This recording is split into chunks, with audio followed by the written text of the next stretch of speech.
दो दोस्तों के दरमियान जादू सीखने की कला और सच्ची दोस्ती की शुरुआत कैसे हुई। और साथ ही अगर आप बदसूरत हैं और लोग आपका मजाक उड़ाते हैं, इन लम्हों में अगर आप अपने आप को गिल्टी फील नहीं करती तो आप बहुत बड़े मकाम पर पहुंच सकते हैं। एक मूवी के स्टार्टिंग सीन में हमें एक राजा की जादुई दुनिया को दिखाया जाता है, जिसमें राजा की पत्नी एक ऐसी बच्ची को जन्म देती है जिसका पूरा जिस्म ग्रीन होता है। बच्ची के रोने पर महल की छोटी छोटी चीजें हवा में उड़ने लगती हैं, क्योंकि वो बच्ची कोई आम बच्ची नहीं बल्कि एक शक्तिशाली बच्ची थी। राजा ये सब कुछ देखकर अपनी नौकरानी को उसकी देखभाल करने का कहता है। नौकरानी इस बच्ची का नाम अल्फाबा रखती है। अल्फा जैसे जैसे बड़ी होती गई तो महल के सभी बच्चे इसका मजाक उड़ाया करते थे। अल्फाबा इन सब को चुप कराने के लिए अपनी शक्तियों का इस्तेमाल करके उनको डरा डरा कर भगा देती। इसी वजह से उसका इंटरेस्ट जादुई दुनिया में बढ़ता चला गया, क्योंकि ये जान चुकी थी कि इस दुनिया में जादू ही मुझे नई जिंदगी की शुरुआत करा सकता है। अल्फाबा की एक छोटी बहन भी थी, जिसके पैदा होते ही उसकी मां चल बसी, और साथ ही अल्फाबा की छोटी बहन पैदाइशी तौर पर टांगों से माजूर थी। राजा इन दोनों को लैंड ऑफ ओज यूनिवर्सिटी में दाखिला दिलवाता है, जहाँ पर जादुई और भविष्य को आगे पीछे करने की कला सिखाया करते थे। इस लैंड ऑफ ओज यूनिवर्सिटी में कई कई देशों के राजा अपने बच्चों को जादू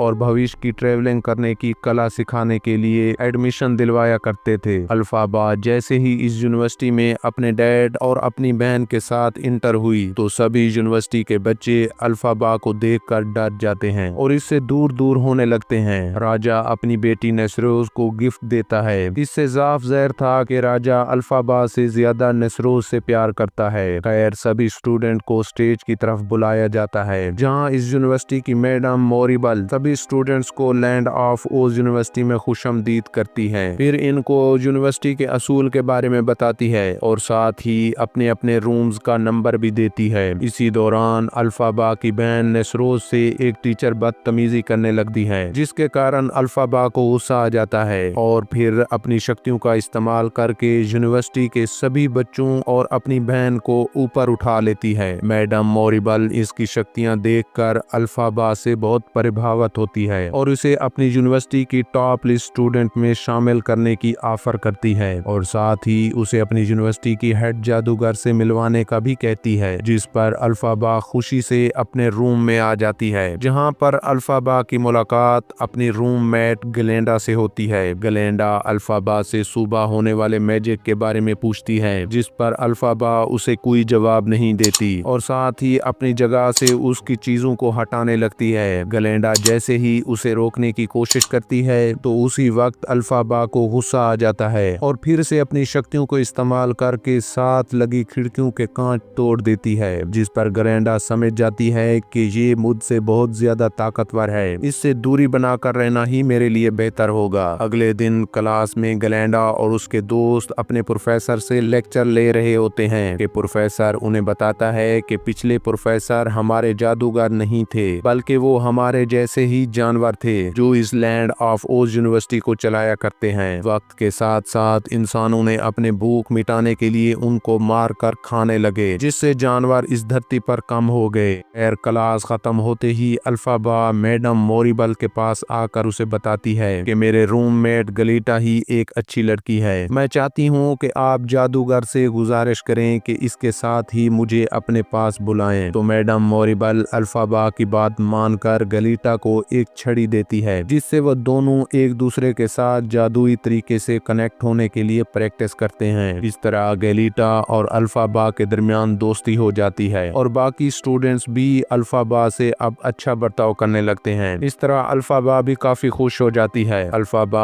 और गलीटा एक दूसरे को अपनी जिंदगी के बारे में बताते हैं, जिस पर अल्फाबा उसे बताती है कि मेरे ग्रीन कलर के साथ पैदा होना ही मेरे लिए नफरतों से कुछ कम न था, जिसकी वजह से मेरे फादर मुझसे प्यार नहीं करते और मेरी माँ भी इस दुनिया से रुखसत हो चुकी है। तो गलीडा उसे खुश करने के लिए उसके साथ रक्स करने लगती है, जिससे अल्फाबा भी अपने गमों को भुलाने के लिए उसके साथ रक्स करती है। और सुबह जादूगर से अल्फाबा को एक लेटर आता है, जिस पर जादूगर अल्फाबा को महान जादूगर होने की संपत्ति दी जाती है और अल्फाबा को जादूगर की तरफ से एक खूबसूरत ट्रेन आती है। सभी स्टूडेंट और अल्फाबा के फादर उसे सी ऑफ करने के लिए आते हैं, जिससे अल्फाबा बहुत खुश होती है क्योंकि जिंदगी में पहली मर्तबा उसके फादर उसे सी ऑफ करने के लिए और बात करने के लिए आते हैं। अल्फाबा गलीटा को भी अपने साथ ले जाती है और वो दोनों जादूगर के शहर में आ जाती हैं। तो सभी लोग अल्फाबा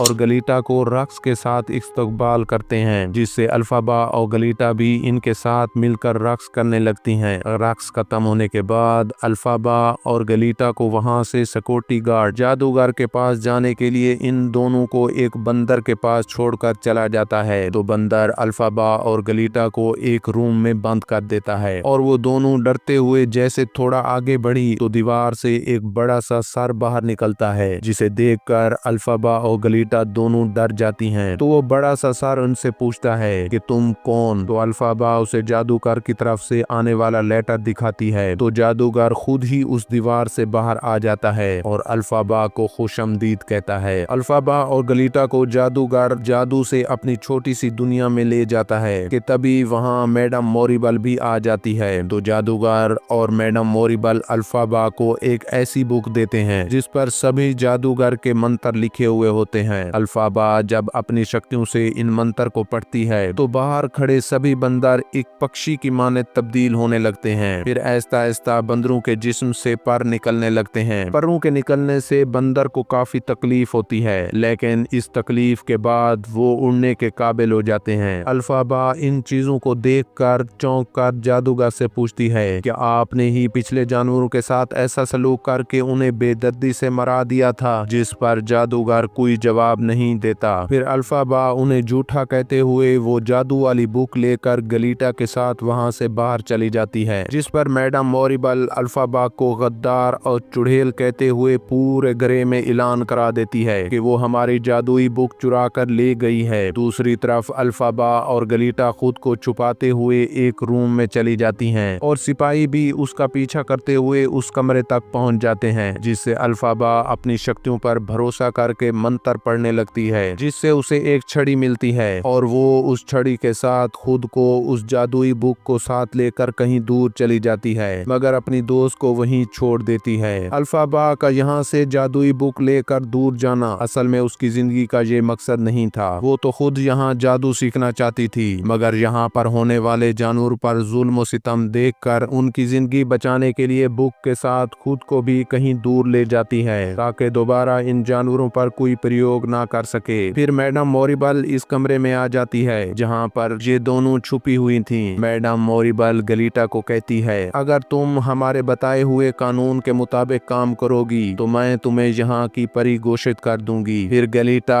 इनकी बात मान लेती है। इस तरह वो गलीटा को यहाँ की परी घोषित कर लेते हैं और यहीं पर इस मूवी का दी एंड होता है। इस तरह की नई मूवी देखने के लिए हमारे चैनल को लाइक और सब्सक्राइब करें।